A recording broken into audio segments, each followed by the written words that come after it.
The death of Miss Esther Beckman hit me hard. She would have lambasted me for writing her name that way, but I feel like it's important that people remember it in its entirety. Essie was special. She deserves that much. I didn't get to spend long with her, but I was grateful that I'd met her at all. The committee's initiative to shop for vulnerable residents during lockdown had been devised to benefit those residents, but I believe that I had needed Essie more than she ever needed me. She'd become my lifeline in that short time, the only distraction from my atrocious misjudgments. And now she was gone. When I got off the phone from Terry, I lit up a cigarette for Essie. I quietly sobbed at my fold-up table into my cup of tea. I couldn't understand why she would do what she did, walking into the lift between 1:11 a.m. and 3:33 a.m., as the creatures who inhabited it were at the height of their frenzy. That was an unmistakable suicide. I felt the pang of loss. It in turn ignited an emotional muscle memory, and I was put back in the place I had been in all those months ago. I felt every emotion I had felt when I stepped into the lift and repeated the ritual, when I sentenced Jaime to a life spent as one of them things. Essie was the first to perish in the lift since the creatures ripped Jaime apart on the night we moved in. The whole block was aware of the dangers, which ironically made the risk pretty low. Prudence Hemming's negligence had led to my tragedy, but there was nothing to explain what had happened to my new friend. I had only known her for a short time, but she really was full of life. She spoke about missing her son and grandson and how we would get to have a cup of tea together, that I didn't have to drink in the corridor one day. She had plans. I didn't believe that she'd wanted to die. Her last words of advice to me rang through my mind. One of your friends needs help. You need to know that it is possible. What if she had been talking about herself and she just hadn't realized? I wondered if I'd already failed her. Maybe this wasn't about Jaime at all. Ideas snowballed in my mind for what felt like hours. As I sat at that table, my thoughts were eventually interrupted by a knock on the door. It was Terry and the kids. I opened, and they stood back a safe distance. I'm sorry, Kat. I know you probably want to be alone, but the kids knew you'd be sad about Miss Beckman, and they wanted to come and see you. I've already dropped some bits off to Mr. Prentice and the couple next door, so you don't have to worry today. Terry was sweet. She's been nothing but nice to me right from the start, and I love those kids like my own flesh and blood. She was wrong about me wanting to be alone. Just seeing the twins' faces lifted my spirits. Here's an air hug, Kat. Eddie made a cuddling motion with his arms, gripping the thin air of the corridor. It was adorable. One of the hairless cats that walked the halls played at his feet, being careful not to brush against him, so as to not burn his young skin. Air hugs back, I answered. I miss you guys. We miss you too. Mom says she can't wait until you can babysit us again. Don't be sad, Ellie added, melting my heart a little. They were growing into such kind and amazing people. You would struggle to believe that they looked like demons all night long and never slept. I could see that Terry was struggling. She had huge dark circles under her eyes and had yawned multiple times in a short interaction. I felt for her. As much as I love those kids, the lack of sleep, when I do sit for them, is a killer. I couldn't imagine having gone as long as we've been locked down, existing on stolen hours here and there like Terry does. I can't wait either. We're going to have so much... I couldn't finish my sentence. My attention was grabbed by an almighty scraping sound coming from inside my flat. Are you okay? Terry started, noticing my sudden silence and a change of expression. I'm fine, I answered bluntly. I wasn't. The noise became more frantic in the background. What's that noise, Kat? Eddie asked with a childlike innocence. I didn't want to lie to him, but I had no intention of telling the truth. There was a reason I only babysat in Terry's flat. I couldn't bear for the kids to be at risk or think of me as a monster. The scraping and scratching slowly started to become bangs and crashes. I have to go. Thank you for coming to see me. You've made my day, guys. You have no idea. I'll see you soon, I promise. And with that, I shut the door and bolted the latch. I felt awful. I never wanted to be so rude. They had treated me as family, but after dragging them through so much when we first met, I didn't want to subject them to him. They didn't deserve to suffer my mistakes. I ran to the padlocked wardrobe and froze, staring at it for a few minutes. I watched as the central line where the doors met expanded and contracted with every pound from inside, as if the doors were breathing. He had started to wheeze and grunt uncontrollably, and all these months I hadn't seen behavior like that. I was genuinely fearful that if I opened the door, he would rip me apart, limb from limb. How the fuck did my life come to that? Hiding from my undead, semi-rodent boyfriend. I sat down in front of the breathing doors with my back to them in an attempt to keep him in, and I cried. I felt like that's all I'd done. Cried. The fighting spirit had been knocked out of me. I'd been reduced to a sniveling mess. The pounding on the door didn't stop. As the time passed, he didn't calm down. He just became more desperate, frenzied. I wondered if this was how the ones in the lift had behaved before they tore him to pieces, or as Essie walked into their territory. Maybe he was only behaving this way because the others had finally gotten a victim. My phone went multiple times. It was Terry. I threw the still ringing phone across the floor and held my head in my hands. Thump. Grunt. Bzzz. It became a pattern. The pounding against my back, the phone ringing. All the noises around me started to become formulaic and repetitive. I wanted it to stop so bad. I don't need this right now, Jaime, I begged, frustrated. I didn't expect a reply. I'd spoken to him often, trying with everything I could think of to dig out the man I knew, with increasing futility. Regardless, I found it therapeutic to talk. Not once had I gotten a reply. Until then. Ka, he rasped in something that I can't really describe as a proper voice. The pounding had stopped. Only the raspy breaths and sounds of saliva drifting from his mouth remained. Cat, he finally wheezed, as if in pain. The tears stopped. I jumped up immediately and fumbled with the key to the padlock to open his prison. As it opened, he stared at me, Jaime's eyes looking sad and desperate. I stared back, wiping the tears from my face. For a brief interlude, it wasn't the creature looking back at me. It really was Jaime. It hurt. For just a moment, I was truly alone with my soulmate. But it didn't last. It couldn't. His eyes turned from the familiar blue tone to black. It made him look more rodent-like. The lack of a distinguishable iris made them beady, just like a rat.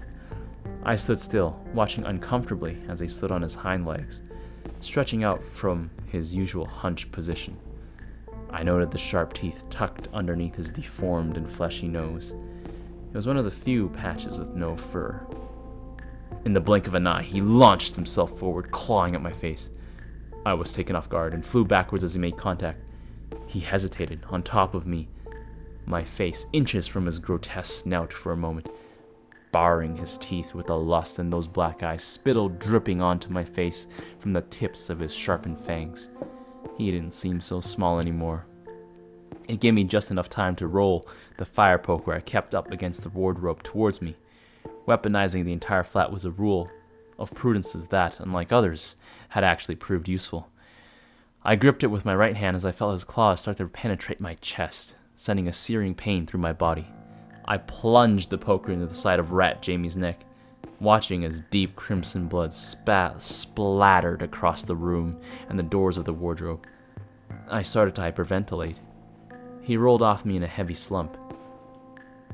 Had I killed him? I thought. Was my nightmare finally over? I agonized over the fact that I hadn't had the mettle to put him out of his misery, but had been able to follow through when he attacked me. I felt like such a selfish person. Despite this, I was relieved looking at the blood and the unmoving fur heap on the floor next to me. My hand shook violently, alerting me that I was still holding the poker. I dropped it instantly with a loud clank and took a moment to breathe. My relief was short-lived. The furry, patchy heap on the floor started to slowly rise and sink rhythmically. He was breathing. Blood stopped pouring from the wound, and he lethargically raised the clawed hand to wipe at the area like an animal would. I took no chances and dragged him back into the cupboard before his strength rebuilt. I know what you're thinking, I assure you it crossed my mind too. Just keep going. Keep stabbing until he doesn't wake up.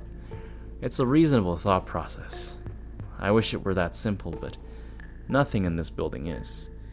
If he got up from that attack, stabbing wasn't the answer. He should have been dead.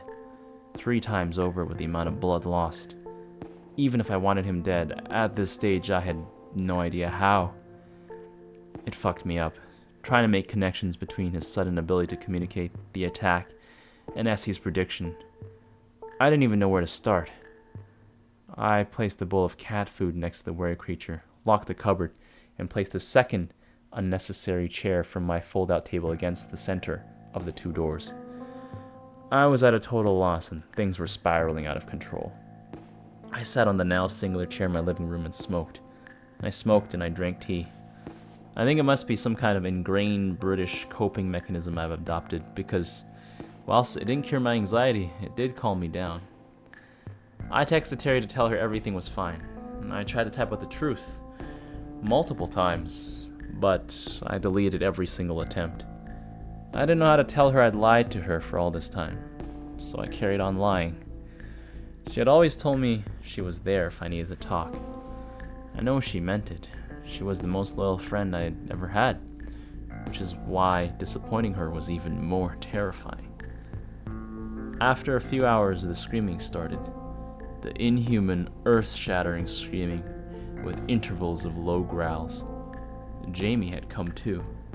The noises rivaled Mr. Prentice's, and I wondered if the neighbors would be concerned. But in a block like mine, late-night screaming and growling is the norm. Jaime could be eating me alive and no one might think to check. Even if they did, there's not much they could do to help. I visualized Percy and Sylvia turning up their television to drown out my screams. It wasn't screams of pain. It was anger. A battle cry. The attack he'd subjected me to was just a warning. I could feel the disdain coming through the thin wooden barrier separating us. If his behavior continued, I was going to be dead, for sure. About 11 p.m., I couldn't take it anymore, and I decided I was going to take my government-approved exercise and get the fuck out of my 4 walls. The halls were alive. The more peaceful of our not-so-average residents had utilized the quiet time to enjoy their home. The cats frolicked, wrestling and chasing each other up and down the stairs. I wonder if they skipped for them too, and if they'd ever escaped each other by ending up on different floors. As I descended, the man on floor 5 was as stoic as ever. I smiled. He had become somewhat of a favorite of mine. Passing him on the stairs always meant that home was nearby. "Hi, Clive." I waved at him as I passed. I gave him a different name every time, in the hope that one day I would get it right. He didn't respond, didn't even look, but then again, he never did. I added Clive to my catalog of not names. The boy who lived in the mirror that runs adjacent to the stairs waved. His hair was tousled and messy, and he wore a stained, green-striped t-shirt. He pulled faces and blew raspberries frantically at me in my direction. I blew them back, pushing up the center of my nose to resemble a pig, which was met with silent, roaring laughter. The stairs were poorly lit at night, but I managed to count every landing I reached. 9 flights this time. Not bad, I thought. Grateful it wasn't any worse. When I reached the bottom, I felt a release, like everything bad about my life was locked away in that flat, and I was free. It was chilly outside. I had worn a thin cardigan, but I could still feel it in the air.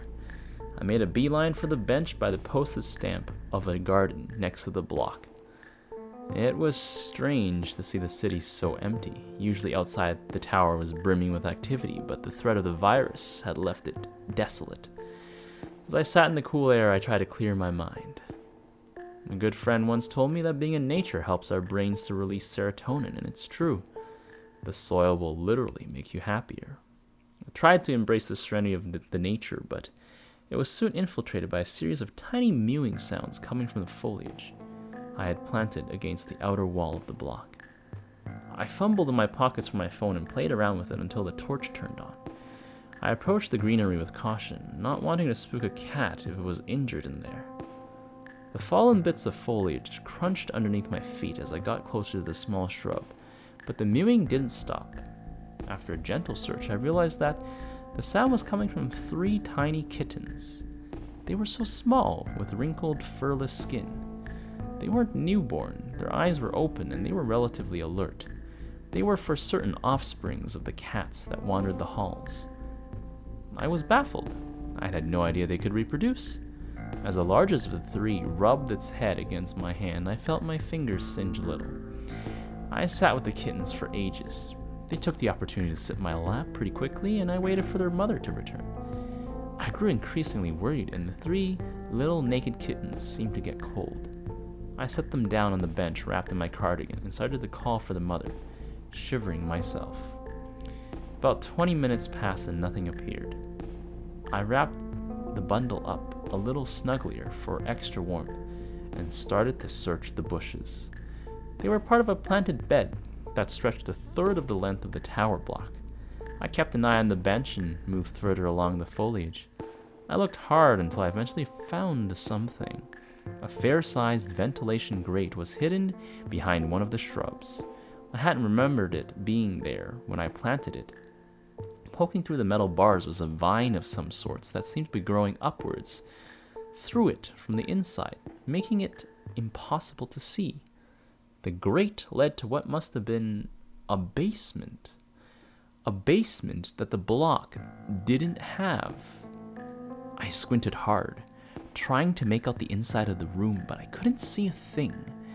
After a few seconds, I noticed that the vine was visibly growing around my feet, twisting over my shoes. It freaked me out. I dropped my phone and started to wriggle my feet free when I heard an almighty yowl coming from inside the grate. It was the kind you heard when cats were fighting outside your window. I fell backwards and was tripped by the vine, but broke the piece that was holding onto me as I kicked at it. The shrub I had moved aside covered up the grate again, and the yowling stopped suddenly. I ripped the piece of vine off my foot and grabbed my phone with the other hand. The torch was still beaming into the night sky. I tried to dig back through the bushes, but the grate was gone, and so was the rest of the vine. I put the piece that had snapped off in my pocket and returned to the bench. The yowling gave me a bad feeling about the kitten's mother, so I scooped them up and carried them back inside with me. They gently mewed the entire way. I was frozen and covered in goosebumps. It was approaching the time that the lift became dangerous, and I wanted to make sure the kittens were okay. So I didn't investigate the downstairs when I entered. I rushed up the stairs, only 5 flights this time, and unlocked the door to my flat. The screaming had stopped and had been replaced by a loud, raspy snoring. Jaime had finally tired himself out. I set the kittens in a heap on the sofa and found a cushion and a blanket for them to curl up on. I would go and get food first thing in the morning. They were adorable, cuddled up in a tiny heap. I sat at the fold-out table and stared at the piece of vine. It wasn't growing anymore, but it was healthy. I wonder how it had survived in a basement and how it had been able to grow at such an exponential rate. How had I lived somewhere for almost a year and not realized it had a basement? I placed the vine in a cup of water and started to stress about my inability to find the grate for a second time. My walk to clear my head has just brought up more questions. I couldn't make any sense of it. Essie's death, Jaime's sudden behavior change, the kittens, the basement, that vine. I had no idea what any of it meant, but I knew I had to find out. I didn't want to sleep anywhere near Jaime, so I curled up on the sofa next to the kittens and put Netflix on in the background. I drifted off to thoughts of the secret basement And what the fuck might be down there?